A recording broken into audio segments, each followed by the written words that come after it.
Hola, soy Andrés Romaña y esto es Al Pie del Misti.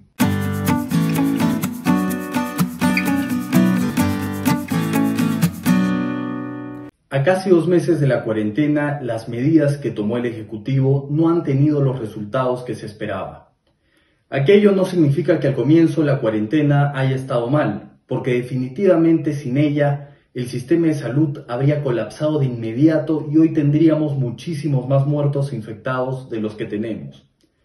Sin embargo, la cuarentena estuvo mal planteada.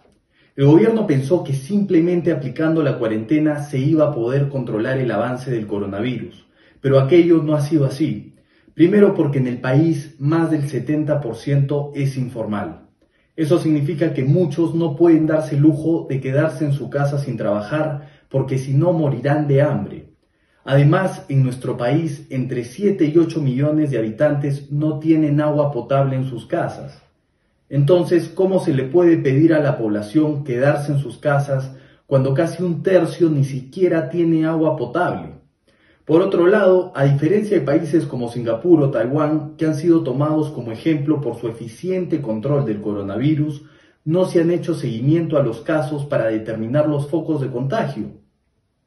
También, apenas asumió el ministro de Salud, Víctor Zamora, en vez de anunciar soluciones, criticó a Trump por la escasez de pruebas moleculares, pero omitió mencionar que el Perú rechazó la compra de 500.000 pruebas moleculares a la prestigiosa empresa surcoreana Osan Healthcare, y en cambio se utilizó y se siguen utilizando mayoritariamente las pruebas serológicas o rápidas, cuyos resultados han demostrado no ser muy fiables. Sin embargo, a pesar de todo ello, el gobierno ha decidido culpar a la población por el aumento de los contagios. Y definitivamente la población, sobre todo gente irresponsable, tiene parte de la culpa. Pero eso no exonera al gobierno por los garrafales errores que ha cometido en estos casi 2 meses de cuarentena. Sin embargo, se ha creado esa idea de que no hay que criticar en nada al gobierno porque quien lo hace es un odiador del presidente y tiene intereses ocultos.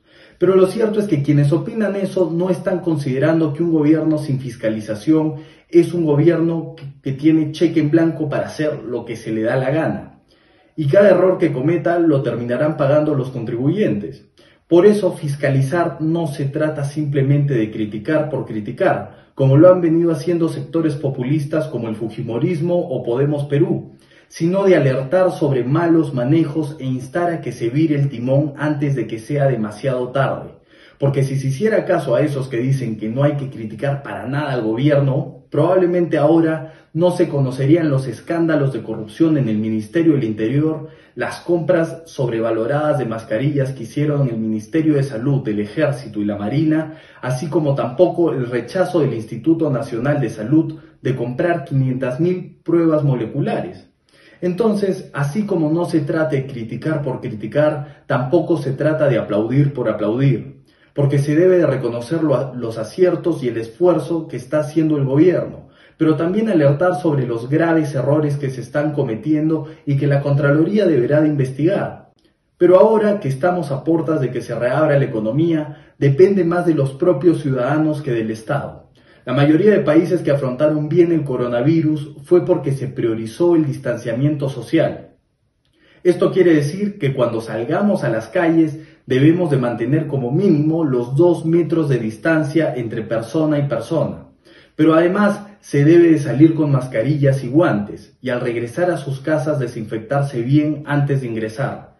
Solo así podemos evitar que sigan aumentando descontroladamente los casos porque definitivamente la cuarentena no ha funcionado y la economía está al borde del colapso. Y no se trata de priorizar la economía por encima de la salud, porque ambas son totalmente compatibles.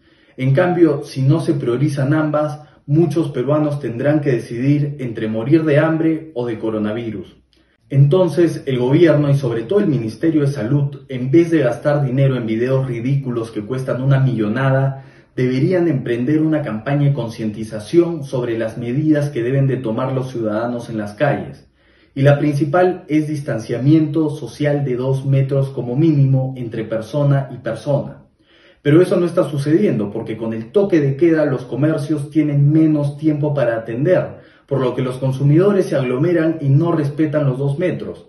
Por eso se debe eliminar el toque de queda e incluso permitir la apertura de comercios las 24 horas. Así las personas tendrán más tiempo para comprar y se reducirán las aglomeraciones y por ende los riesgos de contagio. Ahora sí depende de nosotros. O priorizamos la distancia social de 2 metros en las calles e implementamos los ámbitos de higiene o seguiremos por este camino de muertes y contagios descontrolados.